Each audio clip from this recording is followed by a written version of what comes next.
nos olvidemos que hoy es el Día del Padre. Y ser padre no es una tarea sencilla, ni ser madre tampoco, pero hay distintas maneras de paternar. Por eso ya estamos en contacto con el psicólogo Pablo Melicchio, que trabaja más que nada, me parece, Pablo, recordame si no lo digo mal, más trabajas con niños y adolescentes, ¿verdad? Hola Maru, ¿cómo estás? Muy bien, un placer recibirte. Me alegro de verte. Lo mismo para mí. Atiendo por sobre todo adolescentes y adultos, así que la experiencia de la paternidad, a veces la continúo. Vos sabés que me ha pasado con tener pacientes adolescentes y años después se van convirtiendo en padres, así que también tengo ese proceso de seguir a alguien en ese camino de convertirse en papá o en mamá. Digo, ir a la terapia muchas veces es hablar de nuestros padres porque son los que de alguna manera nos marcan el camino, para bien o para mal, porque algunos se quieren parecer y otros se quieren diferenciar. ¿Cómo es esto de ser padre? ¿A qué tenemos que estar atentos hoy con estas nuevas paternidades, estas nuevas maneras de paternar que existen? Porque los tiempos han cambiado y mucho.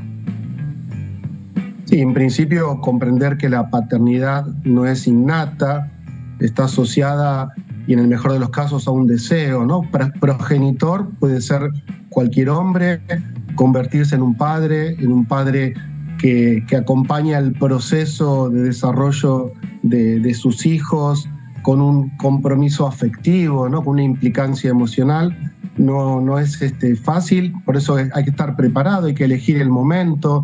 Si es desde el deseo, me parece que es lo más importante. Desear ser padre es un camino a transitar y después, bueno, entender que ya no estamos en aquella época de los padres autoritarios y distantes, que solo ponían límites, que acompañaban, si decidían ser padres, acompañaban con lo económico. El famoso, ¿te acuerdas esa famosa frase, Maru? Ahora vas a ver cuando venga tu padre, ¿no? Sí, como que la crianza afectiva y emocional quedaba del lado de la madre y el papá era que venía tarde después de trabajar a poner límites, a bajar líneas. La autoridad. Era el que se enojaba.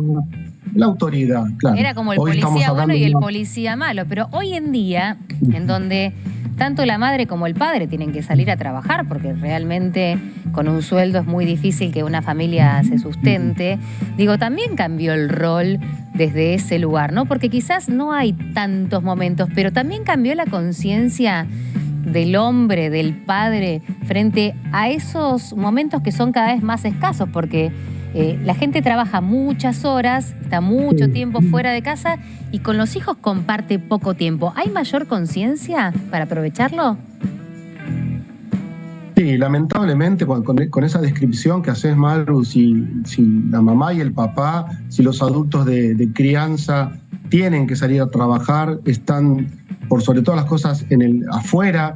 Bueno, si hay poco tiempo, ese tiempo tiene que ser un tiempo divino, sacralizar momentos, conectar con el hijo, preguntarle cómo está, tratar de interpretar también lo que le pasa, porque no es lo mismo tener un niño en casa que un adolescente. Con el adolescente la situación es un poco más compleja, porque a veces por la lucha generacional y por el deseo de separarse de los padres es más difícil ese encuentro, pero insisto que si hay un papá en la casa, el tiempo que esté tiene que ser ya no solo desde la autoridad.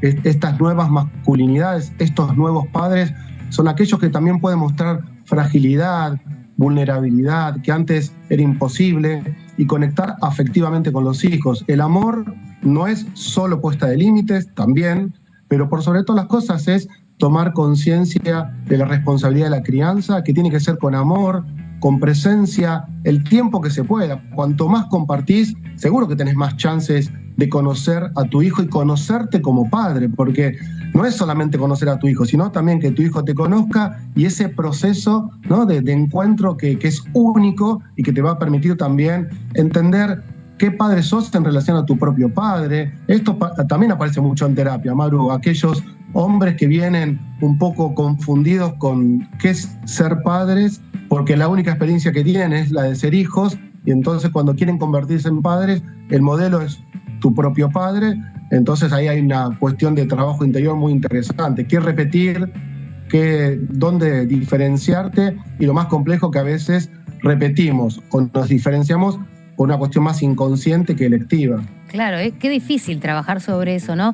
Me imagino en tu rol de psicólogo tratar de que el paciente pueda interpretar que hay caminos que en su momento y décadas atrás o generaciones atrás eran como un modelo a seguir en cuanto a la paternidad y que hoy la sociedad nos lleva a otro camino de paternar, ¿no? De otra manera, mucho más amena, más compinche, más constructiva quizás y desde un lugar que coloca al padre con el hijo de igual a igual, ¿o eso es un error, Pablo? Yo creo que eso es un error. Siempre es importante defender el rol. Por supuesto que estamos hablando que hay nuevas masculinidades, que hay que fundar nuevas masculinidades, que hay que repensar la posición paterna, pero no deja de ser un lugar que es distante en un punto. A veces el padre tiene que poner un límite, tiene que sostener emocional y económicamente. No son lugares comunes, diametralmente comunes, sino que hay cierta distancia también que a veces es necesaria. No creo que ya sea el tiempo del padre malo, comisario, que pone límites, y tampoco el amigo. Creo que hay cosas que con un hijo no se hablan, que se hablan con un amigo, que se hablan en una terapia. Creo que esos papás líquidos y muy blandos y demasiado emocionales, creo que tienen ahí, yo a mi entender, lo que yo veo en la terapia es que hay un poco de inmadurez emocional, que no está mal, que hay que trabajarla, pero hay cuestiones de la intimidad de la pareja o de la intimidad del padre que no son para trabajar con un hijo, y a lo mejor sí lo hablas con un amigo, con una amiga. Así que es una aventura maravillosa la de ser padre. Vuelvo a decir, si es desde el deseo es mejor. Claro. Muchas personas vienen a terapia, Maru, mujeres y hombres, a preguntarse, y eso está bueno. Antes era una obligación ser madre, claro, no te completaba si no era madre. Claro, y padre de alguna manera era como también un resultado de la pareja, y si te casabas tenías que ser padre. Hoy viene un hombre, ya que es el Día del Padre, muchos hombres vienen al consultorio a preguntarse si quieren ser padres, ¿no? Y es una pregunta maravillosa, preguntarte, porque es una aventura maravillosa, pero también una gran responsabilidad ser padre. Entonces hay que aceptar, hay que asumir ese lugar que va a modificar tu vida, que te va a conectar con un amor muy profundo, donde vas a ganar un montón de experiencia, donde vas a perder mucho de tu yo y de tu individualidad en pos de ese amor, y tiene cuestiones también afectivas, económicas, el tiempo que hay que dedicarle a un hijo. Hay todo un trabajo interior para decir, bueno, ¿quiero atravesar esto o no? Claro, porque los chicos, los hijos, no vienen con un manual de instrucciones, ¿no? Y es real esto que vos decís, Pablo, que uno pierde un montón de cosas cuando elige ser madre o padre, pero que después, cuando uno termina criando a los hijos y van creciendo, de a poquito uno va recuperando, porque si no, hay mucha gente que se asusta y decide no tener hijos por esto, ¿no? Por las quejas, entre comillas, de los padres de decir no puedo hacer esto, no puedo hacer lo otro, las responsabilidades me tapan porque tengo que criar a los hijos, pero en algún momento uno vuelve a su lugar individual, ¿no? ¿Es así? Sí, igual también es importante pensar, Maru, que si pensamos en términos de ganancia, estamos hablando de capitalismo, ¿no? Este tiempo donde parece que siempre el amor tiene que ser una ganancia, ¿no? Lo doy todo, ¿qué me dan? Apuesto tanto, ¿no? Esa reciprocidad matemática. No, cuando decidís tener un hijo, al principio es entregar tiempo, ¿sí? Cuidado, ¿no? Porque también el punto más importante del inicio de la paternidad y la maternidad es el cuidado. A un ser humano, a diferencia de otros animales, al ser humano si lo dejas solo muere. Al ser humano si no le das cuidados afectivos también, va a tener problemas psicoemocionales muy graves. Entonces alimentás con el pecho materno, alimentás con comida, pero también mamá y papá alimentan con caricias, con amor, con escucha, transmitiendo lo que uno puede transmitir como padre, porque tampoco un padre un hijo no viene con un manual y un padre tampoco, ¿sí? Es una experiencia única de dos que se encuentran o de tres que se encuentran para compartir la vida, ¿no? Y muy personal, porque todas son distintas. Ahora, también se abre, en estos tiempos que corren, otro tipo de padre o de paternidad que viene de la mano de las familias ensambladas. ¿Cómo se vive esto de, bueno, me conocí con una mujer que ya tiene sus hijos y de alguna manera, si se van a convivir o si pasan mucho tiempo juntos, hay un acercamiento muy grande con esos hijos que, en definitiva, uno a veces los termina adoptando como si fueran propios? Sí, por eso es importante diferenciar progenitor de padre, ¿no? El progenitor puede ser en general cualquiera. Ser padre tiene que ver con una función, ¿no? Hablamos de una función paterna. Y esa función paterna la podés cumplir con un hijo biológico, con un hijo adoptado, con los hijos de tu nueva pareja. También lo podés asumir con un sobrino, a quien le haces el rol de padre, a una sobrina. Es un rol, es un ejercicio, es una función que se asume una vez que uno, en el caso de adoptar o tener un hijo biológico, la forma que sea, pero es asumir una posición y una función. Por eso, en relación a tu pregunta anterior, es decir, no es lo mismo ser padre que ser hijo. Entonces son roles. Y es importante saber transitar qué es un rol y qué asumís cuando incorporás ese rol a tu vida. Es como, no es lo mismo ser psicólogo que ser paciente. Es decir, son lugares que acomodan también mucho el universo simbólico de, justamente en este caso, de qué es ser padre y qué es ser hijo.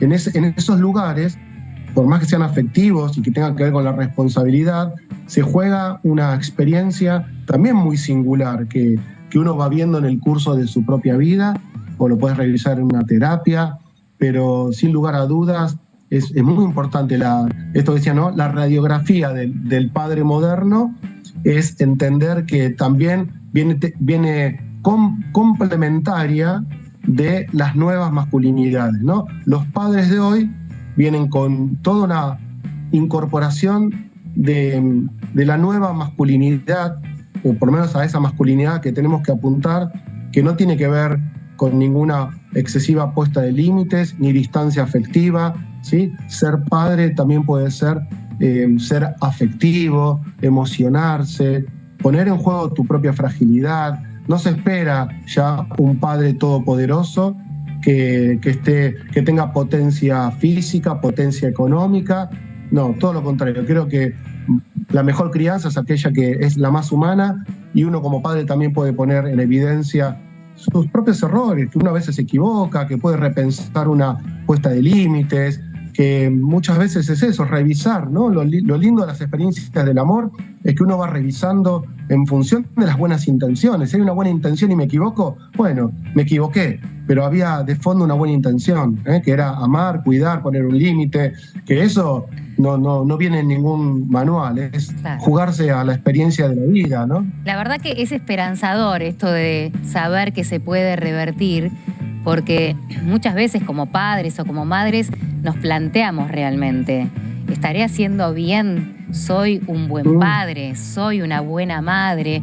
Revisarse, me parece, y muchas veces con la ayuda de un profesional como vos, Pablo, que sos psicólogo, muchas veces encontrar ese camino y animarse quizás a dar el cambio que nos damos cuenta que necesitamos hacer, pero que muchas veces nosotros mismos nos ponemos un freno.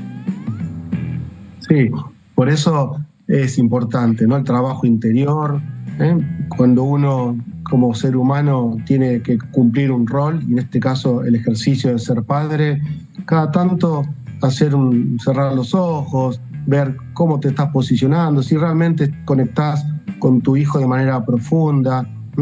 Cuando hablamos de amor, hablamos también de la vida misma. Entonces, si asumís la idea de convertirte en un padre bueno, ¿no? Esto que decías vos, no hace falta ser un padre perfecto, te podés equivocar, pero hay que revisar, ¿no? Porque solo podemos generar cambios cuando somos conscientes de que tenemos que modificar algo.